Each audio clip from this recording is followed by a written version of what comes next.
des questions, si vous avez des questions sur, au long de la présentation, ou si vous avez des besoins de traduction, je suis là pour ça. I will briefly cover the topic of climate change and air quality. Obviously, it's actually very briefly because I could talk about it for like days. I tried to do like a concise 15-minute presentation so we get time for questions. This is a summary of my presentations. I'm going to talk about air contaminants and in general, just to get a brief overview, a brief summary of what they are. Then I'm going to talk about how air quality can affect our health. And finally, I'm going to end up with how can climate change affect air quality and therefore our health. So air contaminants could be grouped in three main categories: chemical, biological, and radiological. So when we talk about chemical, think about any chemical products you've seen in your life or in your house. So obviously chemicals like liquid, like formaldehyde, xylene, benzene, solvents, but also gases. So ozone, carbon monoxide, nitrogen dioxides, and particulate matter, PM, which could be translated to particles. Then we have the biological contaminants, which are coming from living organisms.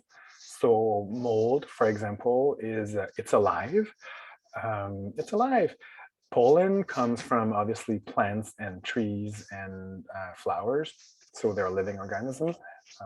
House dust mites, those little tiny spider-like creatures that crawl into our beds and our sheets and our pillows and give me the creeps. When you think about it, there are millions of them in your mattresses, if you can believe it. Bacteria are also living organisms. So Legionella, for example, impacts air quality. And obviously viruses. So think about COVID-19, the COVID-19 virus, but also regular seasonal flu viruses, regular cold virus, and so many other viruses that we can catch and be sick from. Radiological is everything that is radioactive. So think about X-rays or anything that can make radiations.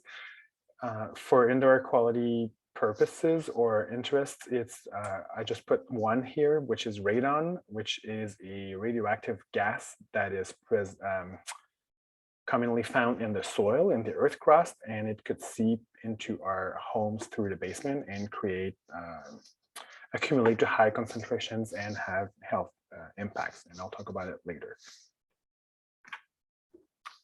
How does air quality affect your health? Well, obviously it's air, so we breathe it. So when we breathe the air that is contaminated with contaminants, the first thing you think about is respiratory symptoms. So coughing, sneezing, difficulty breathing, wheezing. It could create or increase or exacerbate asthma if you already have it. And it can cause lung cancer. So this is the typical example is radon. Radon is the second leading cause of lung cancer after smoking. And in non-smokers, it's the first cause of lung cancer.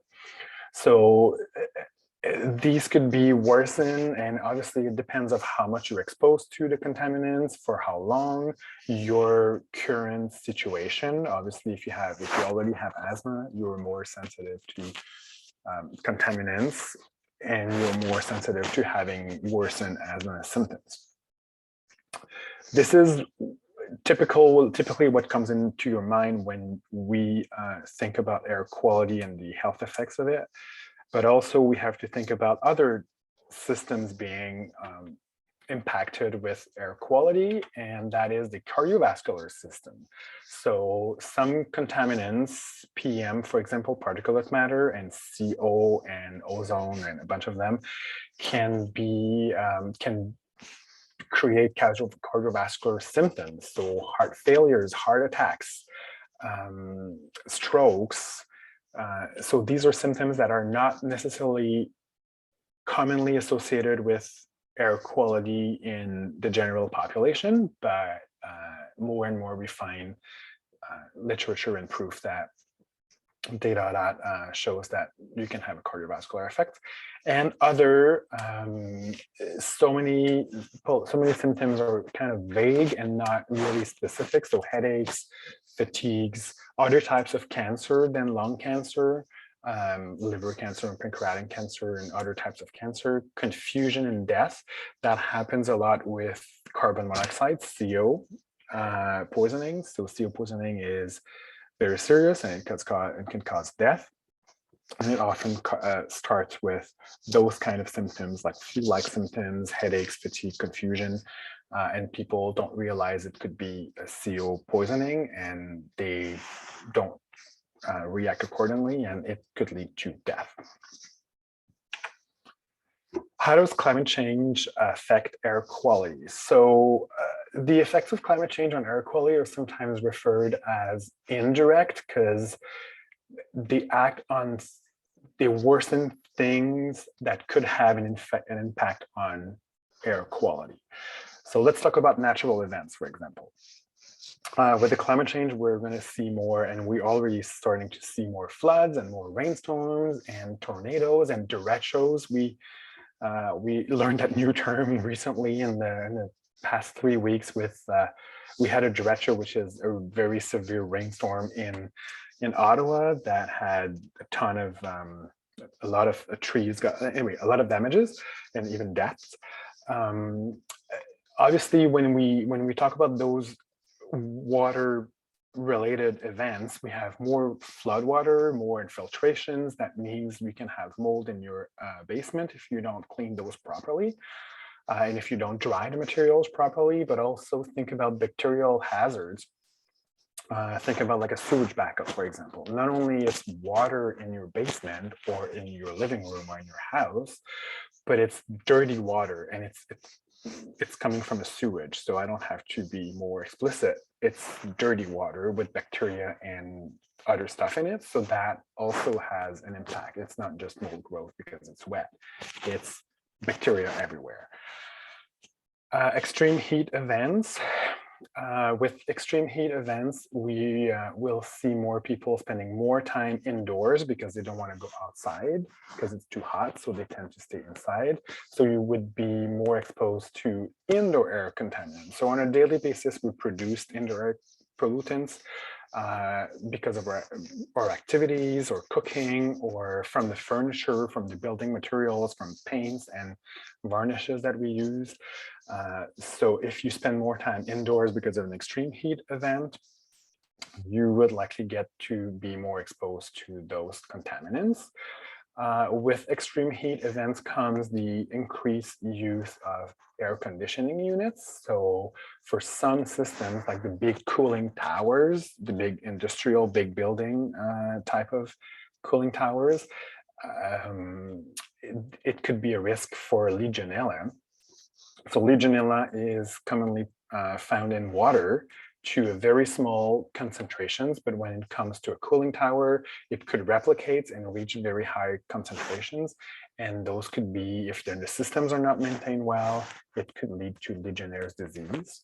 So we've seen more of those diseases in the recent years, probably because of climate change. Pollen, so with climate change, we will see an increase in pollen quantities, plant creating more pollen, but also we'll see a longer pollen season. So pollen season is going to likely start sooner in the spring and end later in the fall. So it's a few months longer if you think about it. And the longer you have a season, the pollen season, the more pollen is exposed and the longer people are exposed. We'll also likely see a change in the distribution of plants. So we see now some plants that we didn't see before because the climate gets warmer. So those plants used to not be found here because of the winter, they wouldn't survive. But now with mild winters, now they can survive and you can find them, and we're exposed to new types of pollen that we weren't exposed. And I'm thinking about ragweed because where I'm from northern Quebec. When I grew up, we didn't have ragweed. I didn't even know what it was. Hay fever was not a big thing there. And when I moved down south, I got exposed to ragweed, and it turned out I have hay fever. But nowadays, they can find ragweed at where I was born in my hometown, which was not common back in the days. Wildfires, the last but not the least. Obviously, it's the one thing we think about when we talk about climate change and air quality. We've seen more wildfires in the recent years. Think about BC, for example. It's becoming like a yearly thing. With more wildfires comes more smoke, obviously, more PM, more particles, more CO, more other combustion-related pollutants. That obviously affects the outdoor air because there's smoke in the air in the outdoors. But also think about that it could affect the indoor air quality. With more infiltration from those pollutants indoors. So most of the particles found inside our homes are coming from outside, and with more smoke outside comes more particles from forest fire. People usually sometimes think that, oh yeah, I don't live in BC, or I don't live in Northern Ontario, or in the rural environment, I'm in a big city, there's no forest fire here, so I'm good. Keep in mind that smoke from wildfires can travel hundreds, if not thousands of kilometers. So the bigger the plume, with the winds, it travels way beyond the fire itself. So here in Ottawa, we've seen, in the past, we've seen bad air quality days because of forest fires that were hundreds of kilometers up north. So forest fire travels a lot. So climate change doesn't necessarily affect the air quality directly, but it creates more pollutants or more consequences or more opportunities to be exposed to those pollutants. So it really does have an impact, and that's a very brief summary of it. To conclude, to wrap up, well, obviously, like I said, climate change means more contaminant and emerging contaminants that will have a big effect on health. A warmer climate also worsens some air pollutants. I think about ozone, for example, or PM. When it's warmer, those pollutants are created more wildfires, like I said, and populations at risk include seniors, babies and kids, people who already have asthma or cardiovascular disease. Those people are already more sensitive to, vulnerable to bad air quality and health effects of bad air quality, but also they are more vulnerable to climate change. So those combined mean that those populations are more susceptible to the air quality effects of climate change.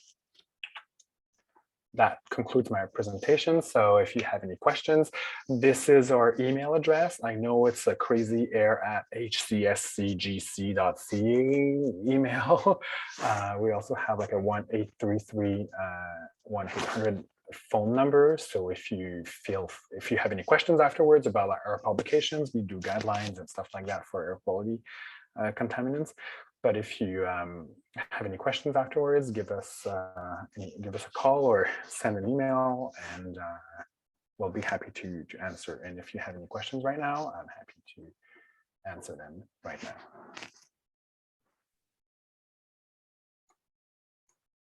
Thank you, Francis. We do have like a 5-minute question Q&A period that we can follow up with Francis. Does anyone have any questions on his presentation?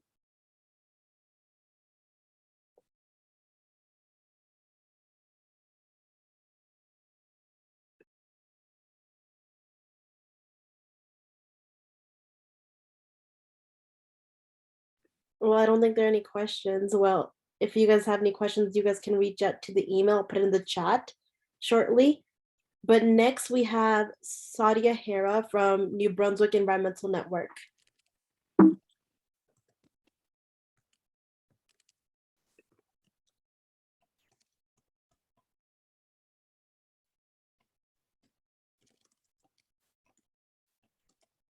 Okay.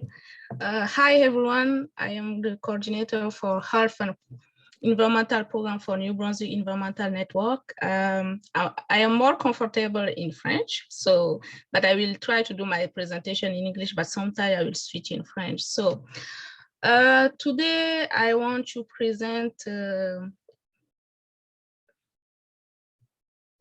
okay. So today I want to present the work that we are doing the past 3 or 4 years with our partner in environmental observatory for Earth, so Eco Network, New Brunswick Environmental Network, and University of Mountain. And this project is funded by the CIHR.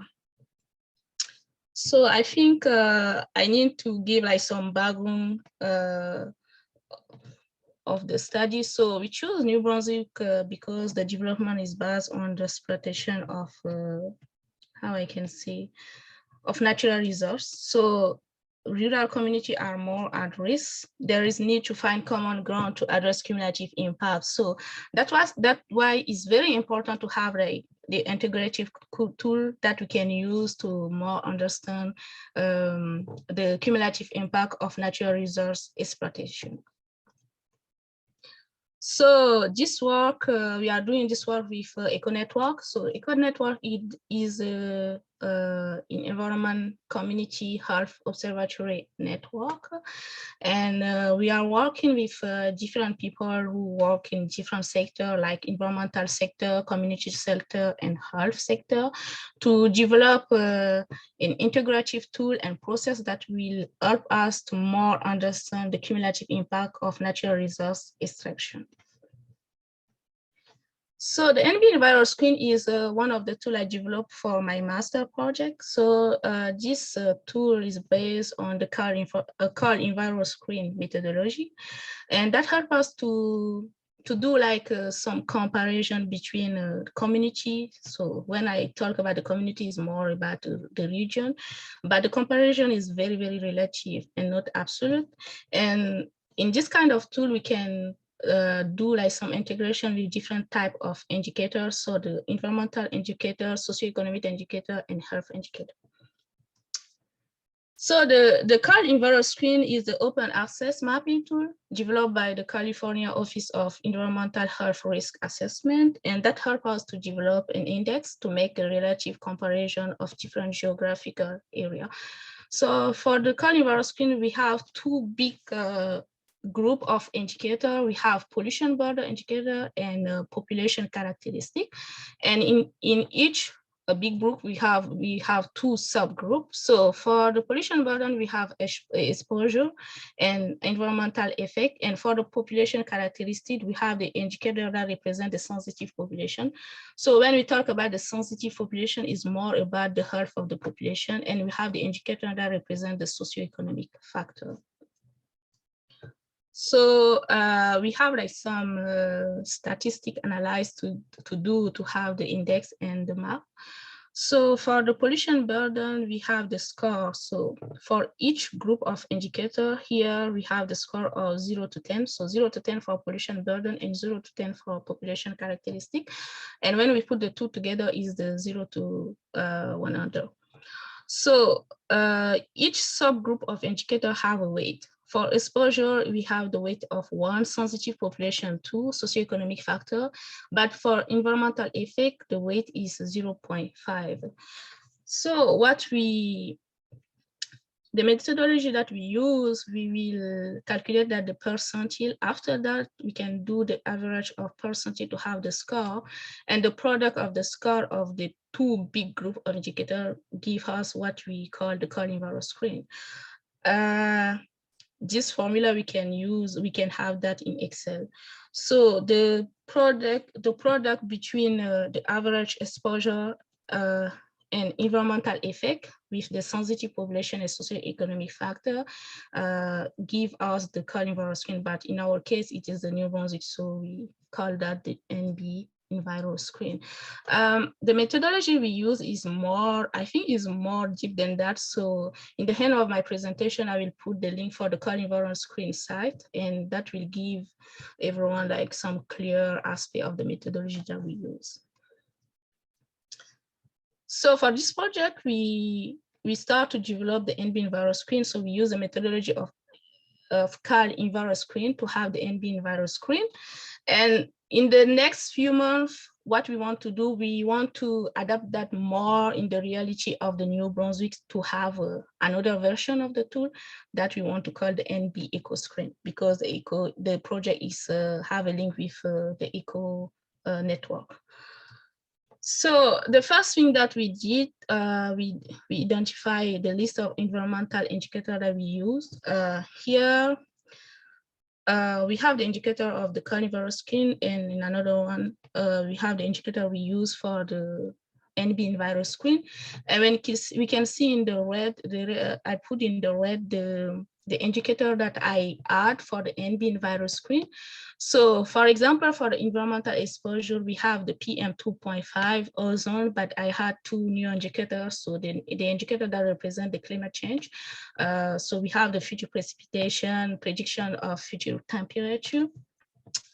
And after that, some indicators that we use are the same that the carnivore screen use, like the contaminant in the water, the toxic emission from installation.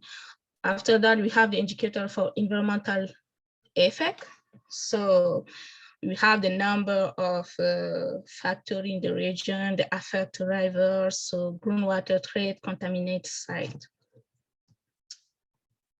So here is the map for the pollution burden indicator. So I want just to say that the pollution burden is the combination between the environmental exposure and the environmental effect. So in the red one, we have like three regions here, Campbellton, Dalhousie, Bathurst. After that, we have St. John, Oromocto, Florenceville, Bristol. And it's very, very interesting because in New Brunswick, the three regions in the north of the region, in the north of the province, Campbellton, Dalhousie, Bathurst, are have a rich history of natural resource extraction. Like we have a lot of heavy industry there. St. John is one of the big city here, industrial city here in New Brunswick. So we have the oil refinery, and in Florenceville, Bristol, we talk more about the agriculture, forestry. So after that, we identified like some list of indicators that we use to develop the map for population characteristic. So here too, we can see in the red one, some indicator that I had for the New Brunswick. So we have the hypertension, we have the cancer, because cancer is very problematic here for the province of New Brunswick, but we have other indicators like COPD, asthma, incidence of cardiovascular disease. So I see a lot of link with the work that Francie present, so it's very interesting. After that, we have the socioeconomic factor indicator. So here we have like some indicator that we can talk about the percentage of population education, percentage of low income household, or the percentage of non-bilingual population. Here we did some modification because the New Brunswick is one of the provinces is official bilingual, so we speak French and English. That is very important to have this kind of indicator here, and we can see some indicator like the indicator of the age, because the province, New Brunswick is the province that the population is very, very old. So we put this indicator here for the sensitive socioeconomic factor.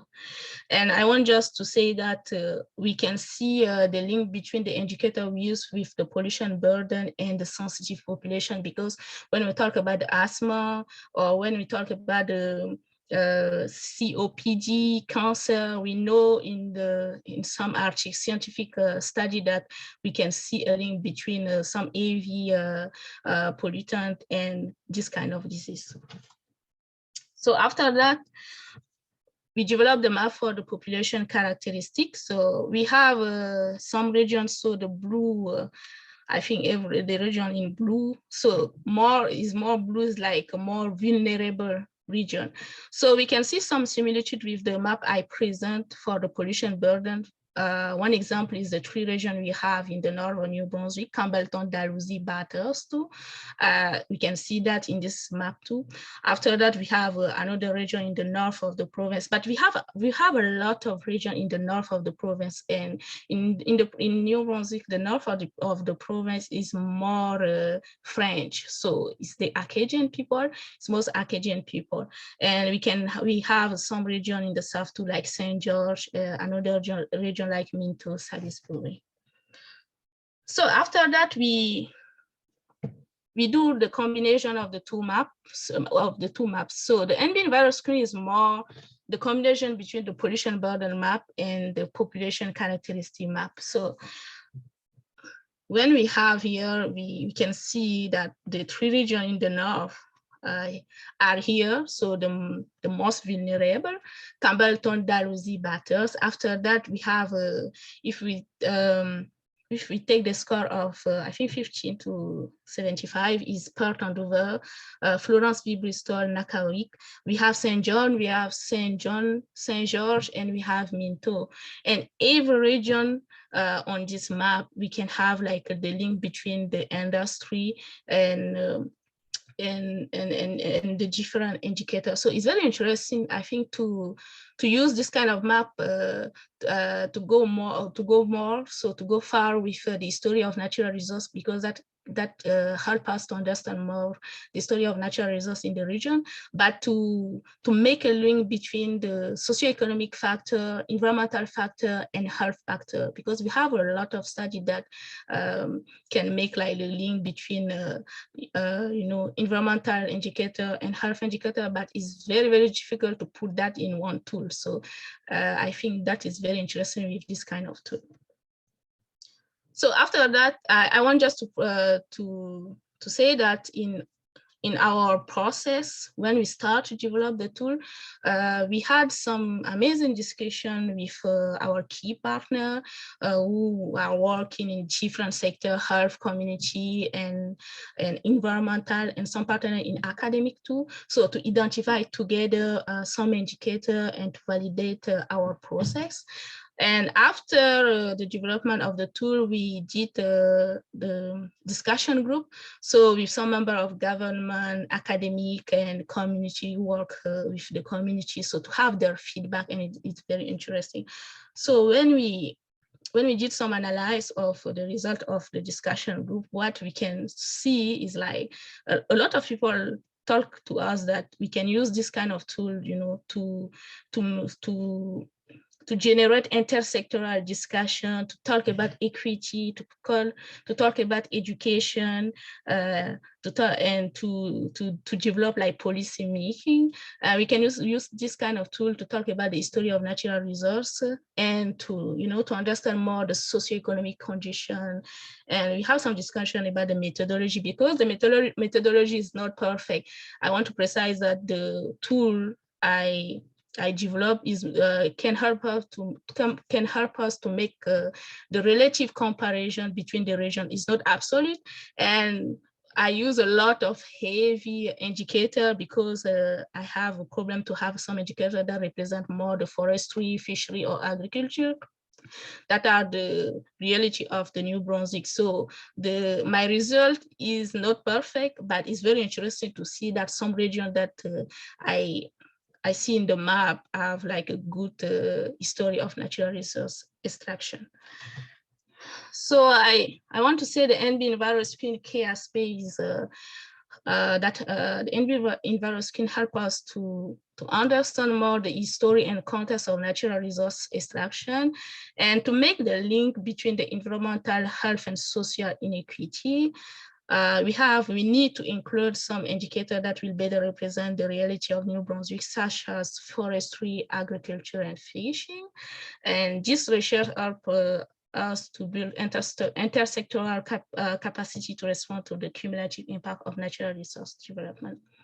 So before to end my presentation, I I want to show the interactive map that we developed with some partner in Alberta and British Columbia. So I will just stop to share and just to click on that to see.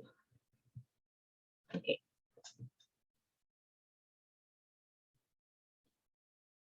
Okay.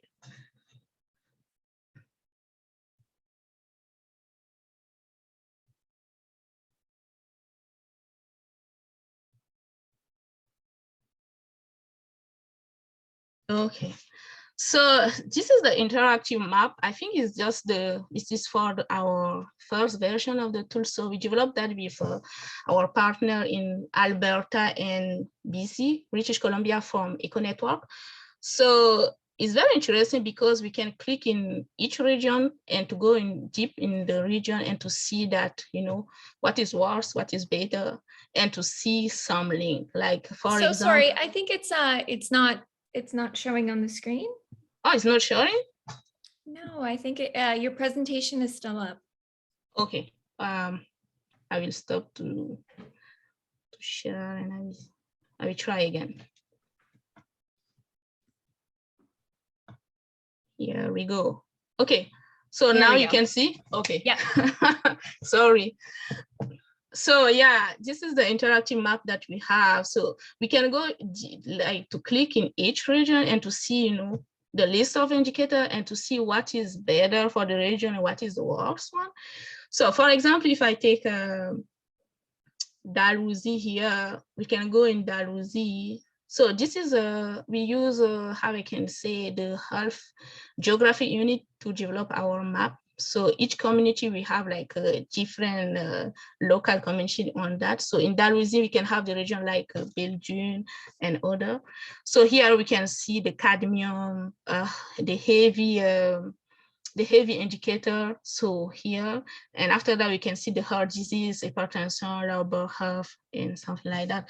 And that is very interesting because in the Dalhousie we have a big smelter here. We have some mine project and thermal plant. So yeah, so to go deep and to see that. So I think this is all from me. So I will stop to share my screen.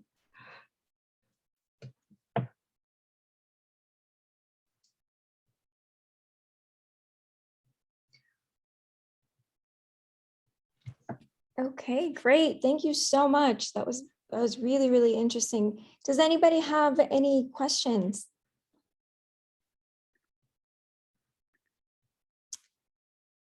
I may have missed this, but so there's a plan to continue on this work across Canada.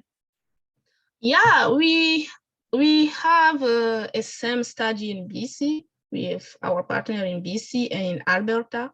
So they have the same map too. So that can help us to make like some comparison. But for the case study for New Brunswick, we want in the next few months to continue with that. And we want to visit the community, have some consultation with them, have some feedback and identify with them together some new indicator we want to use to have the second version of the tool. And I think it's the same idea with our partners in BC too. Okay. And what's the biggest barrier to having this done across provinces and territories? I would assume it's funding. The biggest one? Time? I would assume it's funding is the reason why it can't be across. It is about the funding because for the Eco Network is we include in Eco Network I think three provinces, Alberta, BC, and New Brunswick. So we don't have other provinces, and the funding is the big problem too with that because we receive a fund for the 5 years research program with the for the 3 provinces. So yeah. Mm-hmm. Mm-hmm. Are there any questions anyone would like to put in the chat? And if you could also put your contact information in the chat for any follow-ups. Yeah, I will do that. Oh, I think Emily have a question. Yeah, hi Saadia. Thank you so much for your presentation. That was so interesting. I think it's so important to show that environmental issues overlap with socioeconomic issues and health issues and kind of the more broader reaching issues that people tend to be interested with.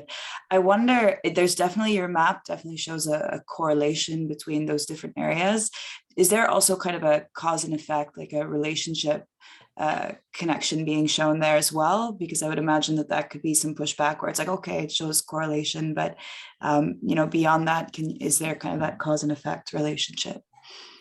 Yeah, I think we have the cause and effect relationship between the indicator we use, because we did some analysis to see. One example I want to use is the region of Dalhousie, because before I start to do the math for that, I made some history of the region, and it's very interesting because we have a lot of study in the region of the Dalhousie that make like the relation between the pollution and the health of some people in the region. So yeah, we have the cause and effect between the indicator. And what I want to say that, yeah, it's not absolute, but we can see in the map that some results match a lot the reality of some of the community here in New Brunswick. So yeah. Thank you. Do we have any other questions? No? Well, thank you, Saadia. Thank you for your presentation. Next up, we have Emma from Sierra Club Ontario. Lovely, thanks so much. I will just share my screen.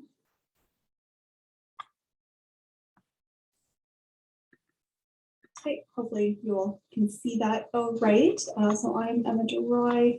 I run the Breathe Easy program that is an initiative through the Sierra Club Canada's Ontario chapter, and I'm sort of to be talking a little bit about what we do for air quality education through this program.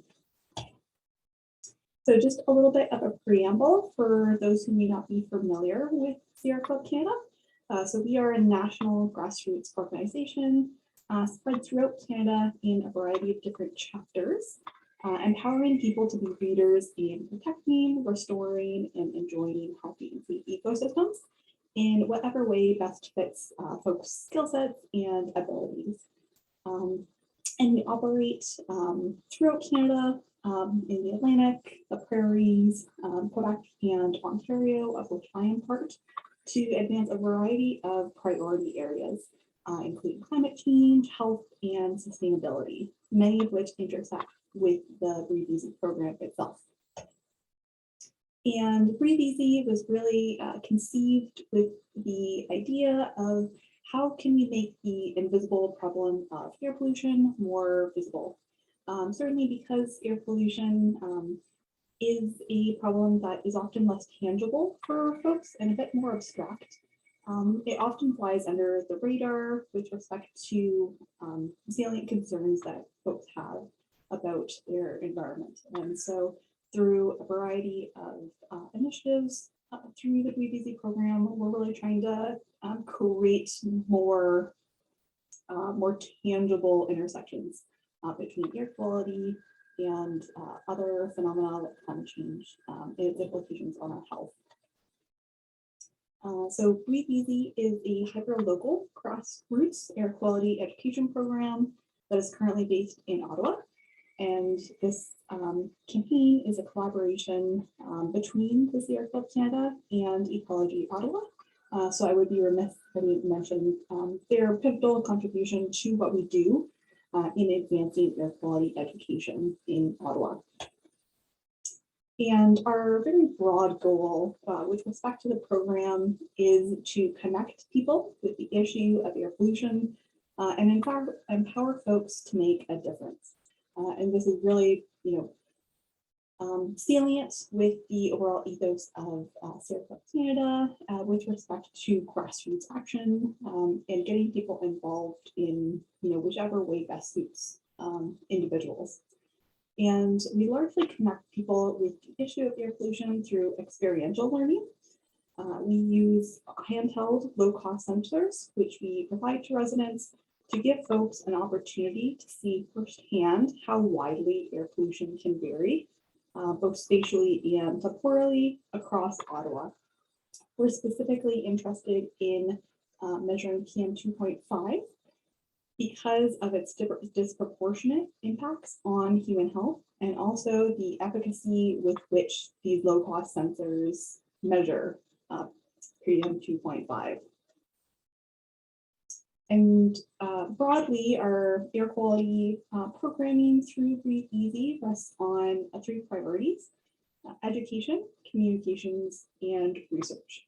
And I'll spend a little bit of time just talking about each of these. So most of our educational initiatives are run through our school-based education programming, which is a newer initiative of Breathe Easy. The goals of which, in line with our community-based programming more broadly, are really to promote hands-on learning and complement the school's existing curriculums. We're currently working primarily with high school students, and within that, quite a few specialist high skills major students to take the curriculum one step further to allow folks to better connect what they're learning in the classroom to phenomena outside.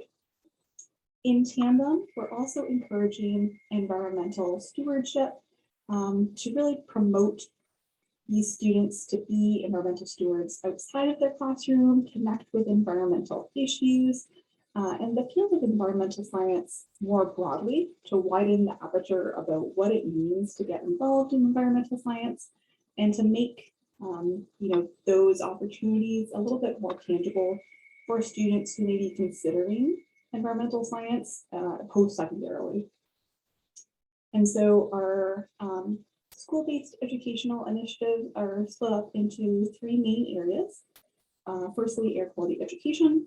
Secondly, monitoring. And thirdly, science communication. So with respect to air quality education, we're really trying to connect the dots here with students with respect to air pollution, climate change, and health, certainly underscoring many of the themes that the Canadian Environmental Network is currently also looking to address the synergies of this year.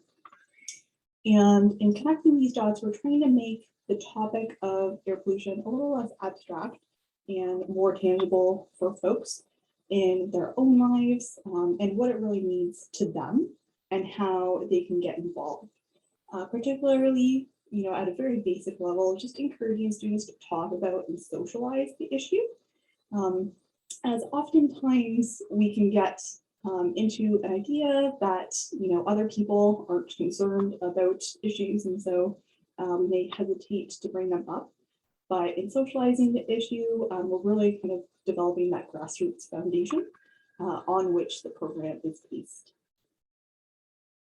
Secondly, we take a collaborative approach to conduct air quality monitoring with students, allowing them to kind of connect the principles that we're talking about in the classroom with what's going on outside, allowing them to recognize common sources of air pollution, the basic methods by which you can collect and log data, and how air quality can vary spatially, temporally, within even a very short distance of the schools in which these students are located. And we try to make it as collaborative as possible. Students will often take a few days prior to the sampling to hypothesize areas that they want to measure around the school that may have higher or lower levels of air pollution, and are able to kind of draw some conclusions and start thinking like a scientist. And lastly, we spend time with students teaching and giving students the opportunity to hone their science communication skills to be able to confidently explain complex topics to more general audiences. And the tenets of science communication are super important for students to learn and to be able to exercise, but it's often an undertaught skill, particularly at the high school level. I myself was not really well versed in the tenets of science communication until I was in graduate school. And so by getting students to start exercising these skills at a younger age and socializing the concept of science communication, we're definitely trying to bridge the gap between research and uptake to increase the socialization of these issues and allow students to more confidently talk about these issues. And we do this through a variety of methods, including role-playing and infographics, to give students different opportunities to test their skills in different ways. Our second pillar of Breathe Easy is our communications and outreach initiatives. We try to get involved as much as possible within the community through local events and through local community groups. Recently and earlier this year, we also worked with CDC to help determine the effects of the convoy on local air pollution levels in downtown Ottawa. So trying as much as possible to connect with other groups, socialize the issue, and connect with different audiences in different ways. We're also very passionate about the advocacy work that we do. We have participated in the most recent budgetary consultation for Ottawa, advocating for increased funding on air quality. And we also socialize the issue of air pollution and the need for lower and more stringent air pollution standards in the most recent provincial election as well. And we're very excited to be collaborating with a variety of organizations, both central to Ottawa as well as more broadly, including the Ottawa Health Research Institute, with whom we are collaborating to embed air pollution into their existing life expectancy calculator. The aim of this is to allow individuals to see more firsthand and more personally the longer term effects of air quality on their health, in the hopes to internalize the issue a little bit more and spur that interest and behavior change more broadly. And the last pillar, but certainly not the most important pillar of the work that we do, is centered around our research initiatives. This includes understanding best practices and opportunities both within Canada and more broadly outside of Canada, what other groups are doing, as well as what other researchers are doing to advance air quality education, synergies and lessons that we can learn and implement in our own programming. And we're also taking time to translate research that has been done in best practices to the general public. For those of folks who may not spend their weekends reading peer-reviewed journal articles, but are interested in knowing what is going on and how they can contribute, and connecting air pollution with things like environmental justice, traffic, climate change, and health, again, to draw connections with different issues and to reach different audiences in different ways. Along that same line, we've also hosted a variety of webinars in conjunction with Ecology Ottawa, hosting practitioners and researchers in the field to distill what is going on more broadly within air pollution, what are researchers doing now to advance their understanding of air pollution, and particularly health effects, and then what folks can do as a consequence in their own lives to further the conversation. And certainly, I would be remiss if I did not thank the folks who make our work possible, the ambassadors, samplers, and collaborators with whom we work, who volunteer their time to contribute to the Breathe Easy campaign. So I'm certainly indebted to dozens of individuals. And it's certainly, thank you for listening, and do feel free to reach out should you want to chat about the work that we're doing in Ottawa further with respect to the Breathe Easy campaign. So thank you very much. Thank you, Emma. And I think it's very important, the first statement that you led off with your presentation, how to make an invisible issue visible, because sometimes we don't realize that air pollution's there, but it's invisible and it still has an impact on our health and as well as climate change. Do we have any questions for Emma?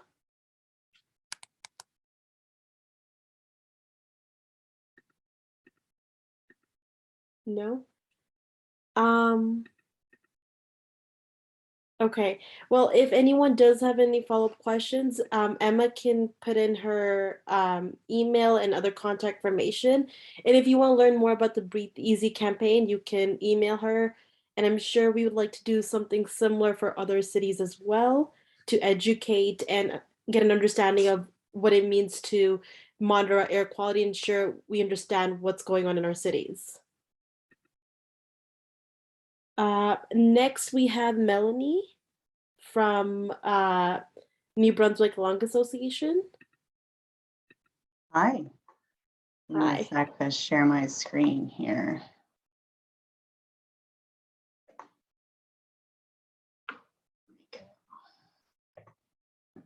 Can you see that okay? Yeah, okay, great. Please do let me know in the chat if I start freezing. I am on a Wi-Fi connection in a hotel room and it may or may not be unstable. I do have a plan B here. I can pop over to my phone if need be, but my name is Melanie. I'm the president and CEO of the New Brunswick Lung Association, and it was my great pleasure to be invited to come and speak today on the intersectionality of air, health, and climate change. And that is exactly where I spend all my time and effort. So it's kind of a very fun topic for me to talk about. Before I start, I would like to just take a moment to acknowledge that the land that I'm joining you from today is the traditional and unceded territory of the Mi'kmaq, Wolastoqey, and Passamaquoddy peoples here in New Brunswick. And the New Brunswick Lung Association is working really hard to establish and rekindle some relationships with their First Nations communities here in New Brunswick that really bring a lot of interesting knowledge and intersections between environment and health that are so very critical to climate change. So a brief introduction to who we are at the Lung Association. So we are working towards a vision of all people free of lung disease. Now in New Brunswick, about 1 in 5 New Brunswickers lives with lung disease, and that statistic actually does track up to the national level as well. So 1 in 5 Canadians lives with lung disease. So when you think about the people that you interact with on a day-to-day basis, your family, your friends, probably somebody that you know is living with asthma or COPD or other lung diseases. And so it touches a lot of families and a lot of lives. You know, climate change has been deemed the greatest threat to global health since the 21st century. So this is a quote that's been floating around for a number of years for those of us working in climate change from the Lancet, which is a medical journal, but it really hits the nail on the head. And now Francis did talk quite a bit about the health effects of air quality on health and how climate changes that. So I'll touch on a few things here that may be a little bit lungy specific, but I am concerned with all aspects of health. So from an air quality side, poor air quality exacerbates lung conditions. So if you are one of those 1 in 5 who live with lung disease, poor air quality days means more time that you are dealing with worsened symptoms. And also for the general population, being exposed to air quality, poor air quality increases our risk of cardiovascular disease, lung cancer, and other respiratory illnesses. And as we are going towards a changing climate and we have longer pollen seasons, you know, you may hear of people that say, you know, my allergies are so bad this year. I never experienced this at this time of year. Well, it's because our growing season is longer. And so there are more plants that are emitting their pollen. I have horrendous allergies myself, and I may sound like I have a bit of a frog in my throat, and that is exactly why. And it is getting worse and worse over the years. We also have higher risk of forest fires. And like Francis said and mentioned earlier, these forest fires not only affect people living immediately where they are, but even those of us in other areas. Here in the East, last summer, we experienced, nowhere near to the extent that the Western provinces did, but we did feel the effects in poor air quality that resulted from those forest fires. And also the higher heat and the more humidity that comes along with those hot days and longer heat waves actually traps those pollutants closer to the surface of the earth and closer to where we're breathing them. So it's kind of a double whammy. Now, air pollution, the World Health Organization has deemed this the biggest environmental threat, environmental risk to human health. And actually, it may be even worse than we thought. Pardon me, I'm just going to move some things around here, there, so I don't see my little face there. So the World Health Organization put out this paper in last fall that estimates that about 34,000 deaths in Canada each year are directly related to particulate matter. This is one component of the air quality, of the air pollution that we worry about. And so the WHO recommended reducing the guideline for annual PM2.5, slashing it in half. And really what they're basing the science on is that there was, classic in toxicology and any sort of dose response analysis, we think that there is a low concentration at which there is no risk, and then at a certain concentration, these contaminants become hazardous to health. That's not the case for a number of contaminants, including particulate matter. So every exposure to particulate matter increases your risk of an adverse health effect. So here's a brief slide with a graph, which is a terrible thing to put on a slide. Sorry about that. But Health Canada, Environment Canada released this slide showing that based on their estimates, 32% of Canadians live in areas of poor air quality. And that's based on a PM2.5 standard of 8.8 micrograms per cubic meter, where the WHO is now recommending that gets ratcheted down to 5. So Health Canada, in its own documents, has attributed 15,000 premature deaths annually to air pollution, which translates into, if you're a numbers person, $120 billion in healthcare costs and lost productivity. So although in Canada we generally enjoy pretty good air quality, it is something that we do need to be cognizant of. And so I really liked, Emma, how you phrased it, making the invisible visible, because it's definitely important. So I want to drill down a little bit into the particulate air pollution, because that's an area that we spend a lot of our effort on. Sources of that air pollution, I mentioned before, forest fires and pollen for sure. Wood burning is a big one, and actually a large percentage of wintertime PM2.5 is directly related to Canadians heating their home with wood furnaces. Construction, agriculture is a big one too, and fossil fuel combustion. So that can be in the form of transportation and heating, lots of ways that we're burning fossil fuels.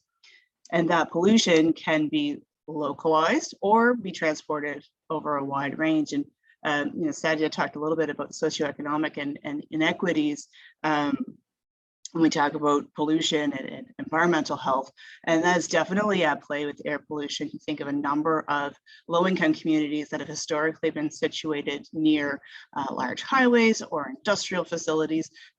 These folks are disproportionately affected by air pollution. Vehicle emissions, big one. So about 40% of pardon me, I think it's about 25% of our emissions in Canada come from vehicles. About 40% of that is passenger vehicles. Pardon me for getting those mixed up. So passenger vehicles are a really large contributor to air pollution. And again, think about where are these pollution sources. They're disproportionately localized. They're along our major arteries in our streets in our cities. They're also think about if you drop your kids off at school. Everybody's dropping their kid off at school and they've got their car idling there, and it's not even across the board, let's say. So I spoke a little bit about wood smoke.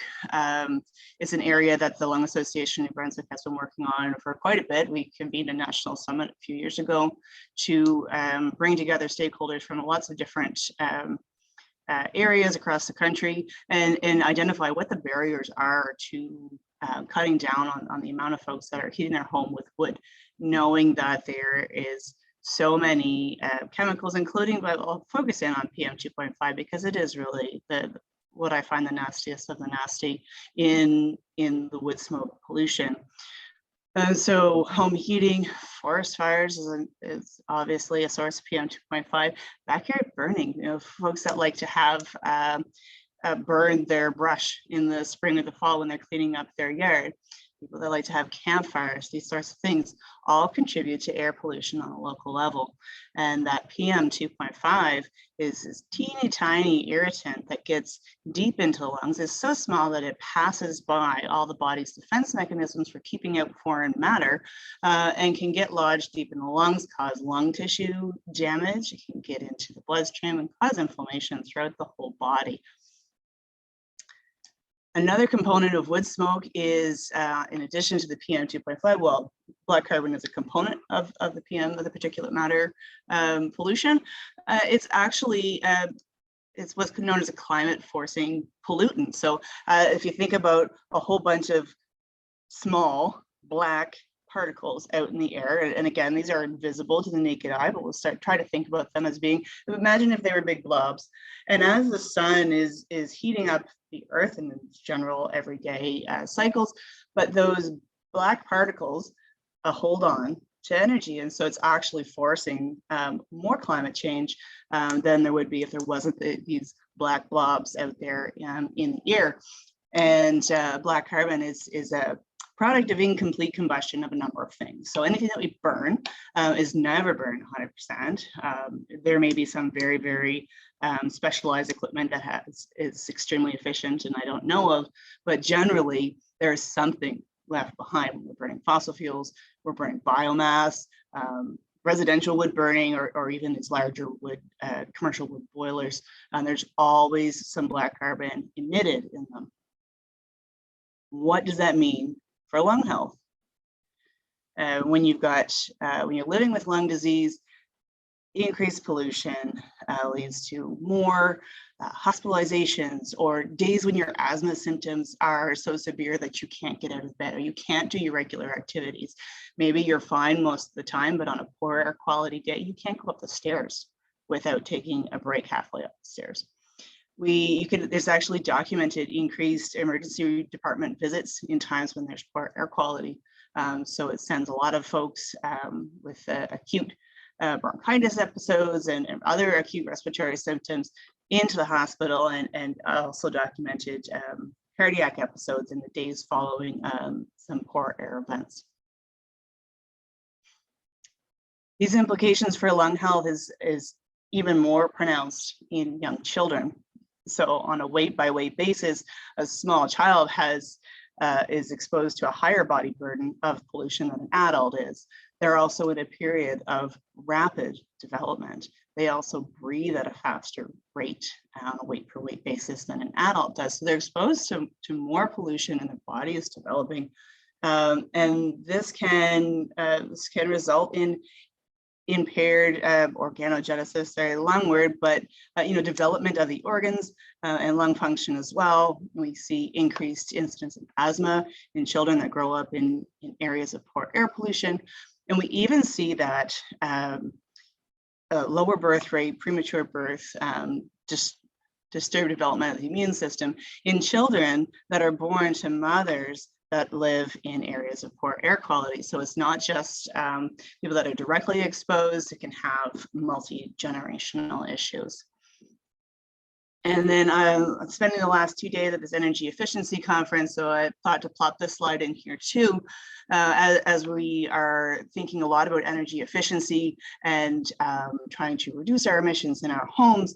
It's important to think about the fact that as we sort of seal up homes, seal the leaks in the doors and windows, that affects the air quality inside our homes as well.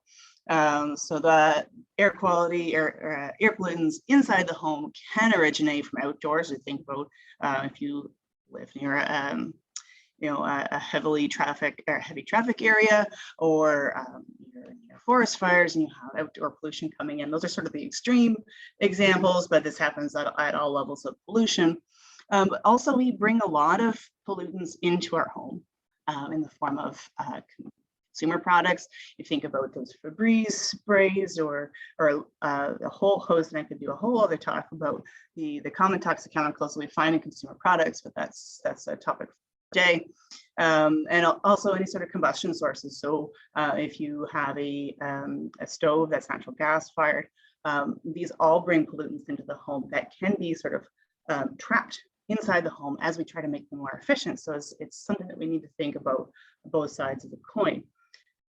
Also, I'll put a blurb here about another pollutant that can enter the home that's not related to traffic or other sorts of man-made activities is naturally occurring radon. And again, Francis touched on this before. But as you seal up your home, you change how the building and soil interact and sort of breathe into each other. And so you can end up forcing more radon into the home than you would have before your energy efficient retrofits. So that's all the backstory to pardon me, to why health and climate change and air quality all kind of bunk together. Now, I know I'm kind of coming up on my time, so please do jump in if you want to stop me, but I'd like to speak just briefly about what we're doing at the Lung Association here in New Brunswick. We provide public education. We work to empower community champions and influence public policy that will lead to cleaner, greener environments for us and our future generations. So one of the things that we do here is we champion radon test kits. We run awareness campaigns year over year. This year, I was really proud to enlist Sue, who we call our radon champion. Never smoked a day in her life and was quite shocked with a lung cancer diagnosis. And it turns out it was radon induced.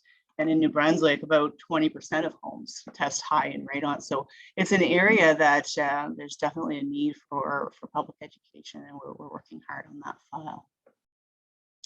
Another area that we're working on, and sort of a lever that we're pulling, is engaging in health professionals and health professionals in training and providing that connection between health and climate. And here's where we've worked with some Indigenous communities in our province and integrated traditional knowledge into this to really set health professionals up for success in their future careers, of knowing that health and climate are not two silos. They are definitely together. So we have some training programs for nursing students. This year, with some funding from the province, we're going to be doing some podcasting, which is super exciting. And just really trying to hone in on those health co-benefits of climate action. We have a pilot program that's running right now, which again is kind of analogous to what Emma's doing in Ottawa, although our sensors are stationary and they are these low-cost portable sensors. We have a network of, this map is out of date actually now. We have about 35 of these in the province right now that measure PM2.5 in near real time. They are 1 hour average. So we can keep an eye on the air quality across the province. And we're engaging citizen scientists to engage with that data and really get to understand and use that air quality data and making the invisible visible to help them make healthy choices.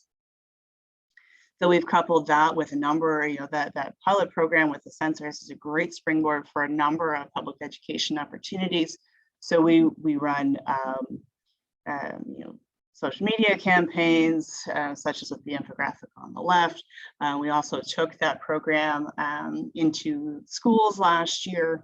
In a COVID world, we zoomed into some classrooms and actually were able to get into quite a few classrooms at one time, which was kind of great.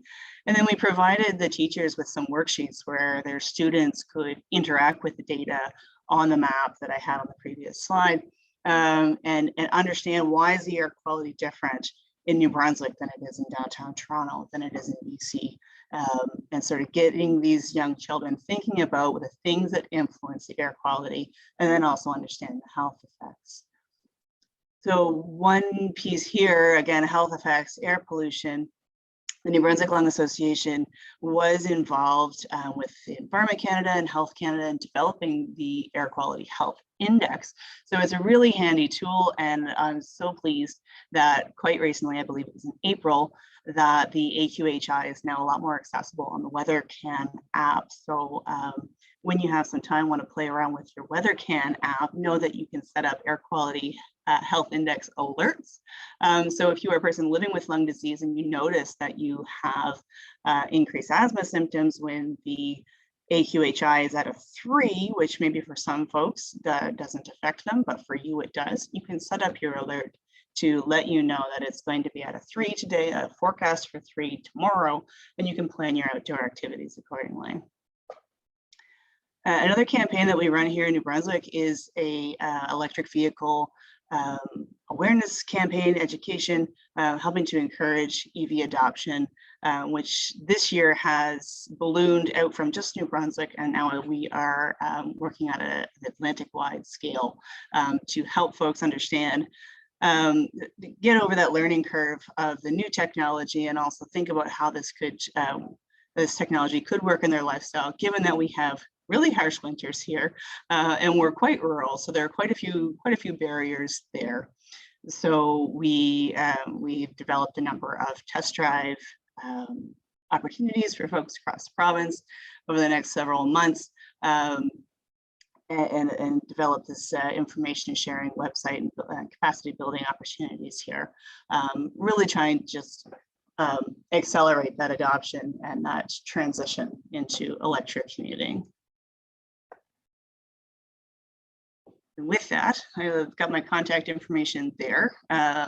If you have any questions, absolutely reach out or follow along in all of our fun on your favorite social media platform. We try to cover them all, but I'd be happy to take any questions.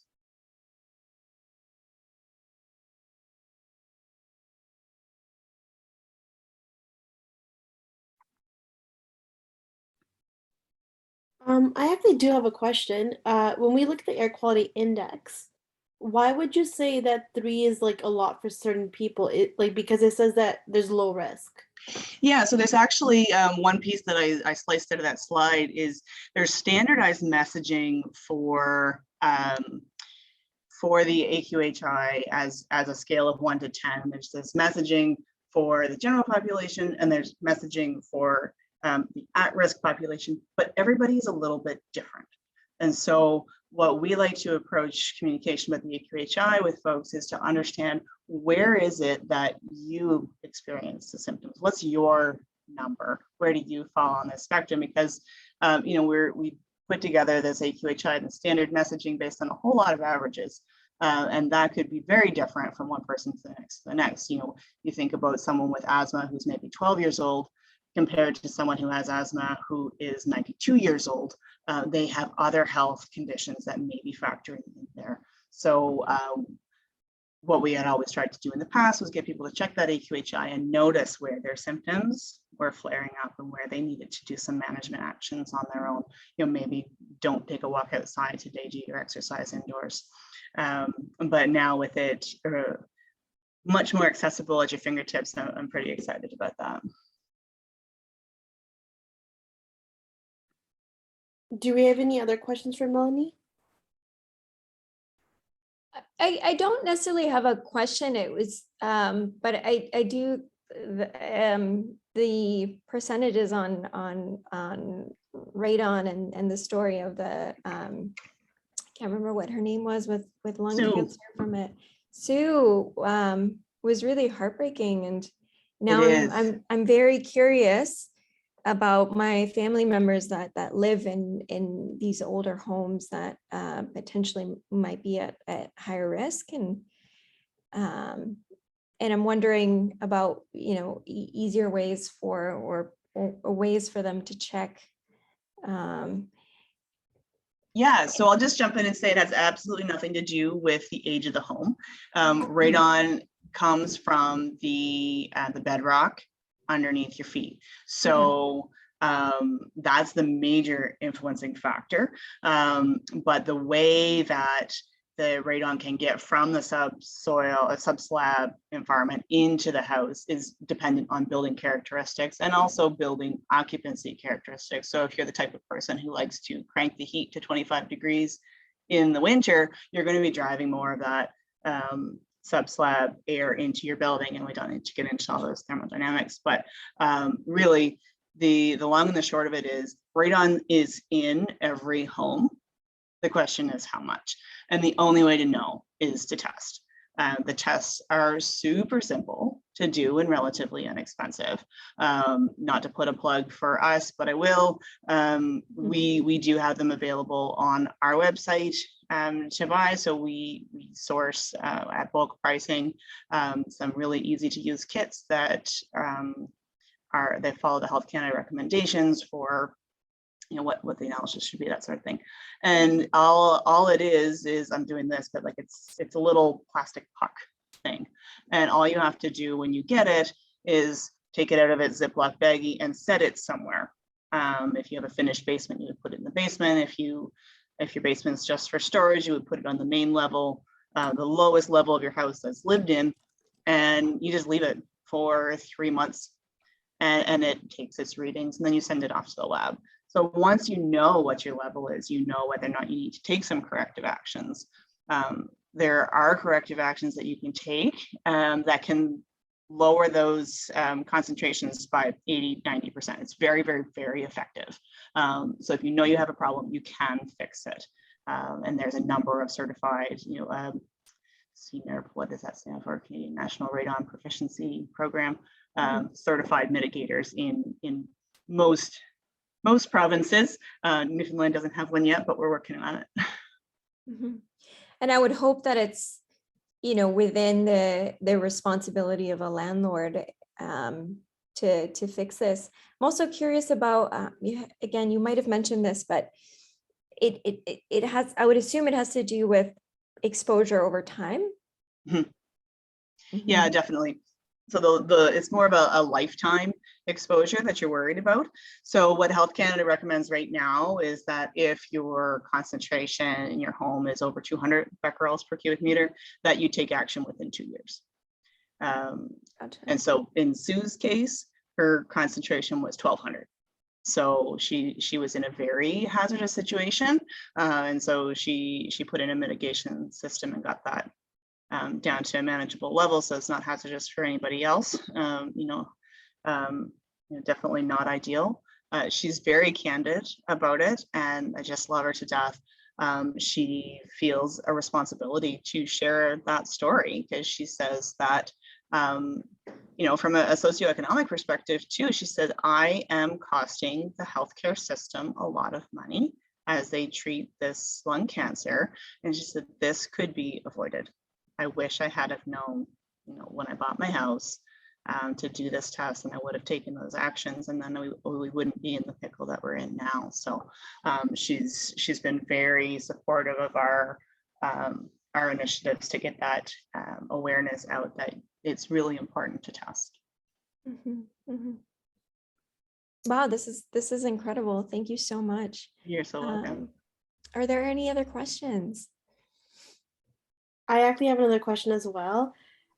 So there was like a bit of a talk about how we have like insulation to prevent things from coming in, but then that also prevents like a lot of like indoor pollution from being like trapped basically inside the house. How can you kind of, I guess, have the best of both worlds? Yeah, so definitely it was an issue that's more on people's radar than it was maybe 10, 15 years ago. So we used to do a lot of, sealing up, taking caulking and sealing up leaky windows and things like that, and not recognizing that the buildings do need to breathe to a certain extent. So any proficient energy advisor now that you bring into your home to make some recommendations, they're not going to recommend doing a lot of sealing without also doing some ventilation. So like the heat recovery ventilator systems that you can put into your house, make sure you're getting adequate fresh air into the home without losing your heat out through cracks in windows and doors and those sorts of things. Okay, thank you. Definitely a balancing act when you're a homeowner. Yeah. Does anyone else have any questions for Melanie or any of the other panelists that we had today?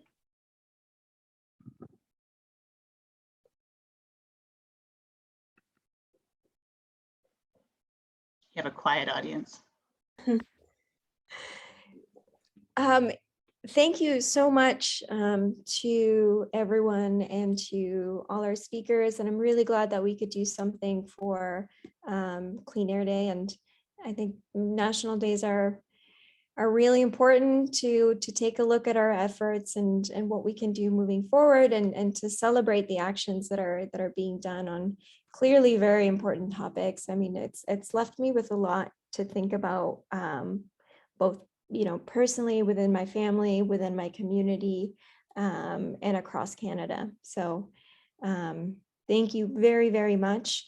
I did want to add, we're still rolling out content well after today for Clean Air Day. So if there's any initiatives that you'd like to highlight, it is a partnership with Health Canada, and I think that this is a really great opportunity to show members of the government as well the work that we're doing. And the team in Health Canada has been so brilliant, reads all the comments, they've been resharing, and so we're very, very proud to be working with them.